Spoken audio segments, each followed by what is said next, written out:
سوريا بيت الأسد 54 سنة وهن محتقرين، دمروا سوريا. قدمت شكوى ضد رفعت الأسد لأنه أدين المدعي العام السويسري طلع عليه الإدانة لرفعت إني مدين هو بالجرائم اللي ارتكبها. بس شاعر أنا إني هالنقلة هي اللي هلأ هي حاليا فيها هي مش لصالح القضية. آخر تقارير اللي إجت وصلت له اللي أنا بعرفها يعني وصلت للقضاة إني ما يقدر ينتقل من منطقة لمنطقة. وأنا هذا عم بسأل حالي نفسي من وقت اللي سقط النظام عندنا بسوريا إني إذا بيثبت هو خرج برات البلد معناتها كل التقارير اللي مقدمها كذب كذب، فهو خرج من طريق الانتربول، فهي كلها ضحك على اللحى.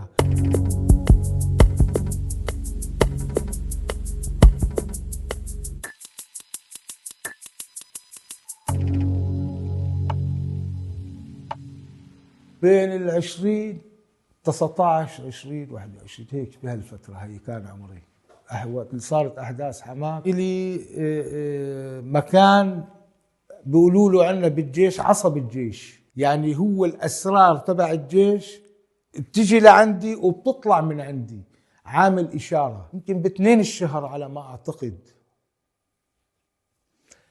كان دائما نحن بما أنه مفرزة أكلنا منين يجي من المطار، كان في عندي اتصال اجتني برقية قبل المنا، البرقية مشفرة اللي المحتوى تبع اللي قدرنا نشفر منها إن في مسؤول بده يجي على ينزل بمطار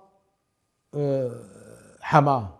رحت جبت الإعاشة اللي بيقولوا للمونة يعني الأكل، أثناء وجود هني شفته لرفعت الأسد نازل من الطيارة. فأنا ككوني من حماه وجيت بحماه خدمتي، فكانت دائما باستمرار يعني انزل واطلع انزل واطلع. هوني ما بتذكر هلا بتفوتني المهم بعد منا بيوم او بيومين شي 7 ايام شي 3-4 ايام بصير لي نزله على البيت. فانا ورايح على البيت بشوف هون هاي تبعية المرأة العربية هي الكارثة. فانا وقت وصلت على البيت كمان عندنا بالمنطقة كمان في حشود بشكل غريب واعتقالات وتفتيش، فكلياته جمعونا هيك ومشوا على مدرسة الجامعة، مدرسة العربية المرأة العربية، شباب مع أطفال مع شيوخ مع نساء، ما بتعرف إيد مين فوق، كل العالم فوق بعضها، يعني يتراوح 1500 شخص 2000 شخص العدد يتراوح، طبعا مو بالعدد يعني الكميات اللي عم نشوفها. فكانت العالم فوق بعضها. فبعد 3 أيام هن بقى عم ياخذوا خلال النهار وشي بيطلعوا بيرشوا برا، مرات بيطلعوا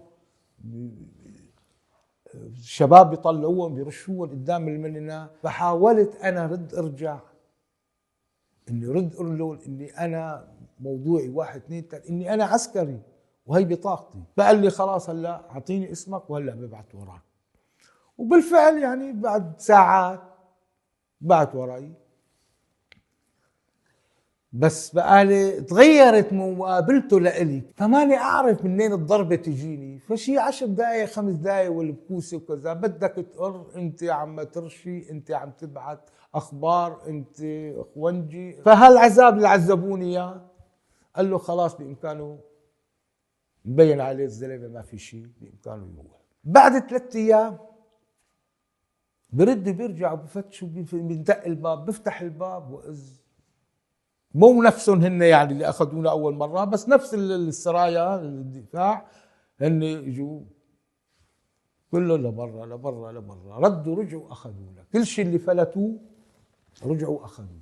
كمان طلعت لقيت تقريبا شي 100 150 واحد برا. وزعوا اعلام سوريا، وزعوا مناشير صور حافظ الاسد، وقالوا لنا هلا لازم انتم برهنوا للدول العالم البرة انه ما في شيء بلادكم.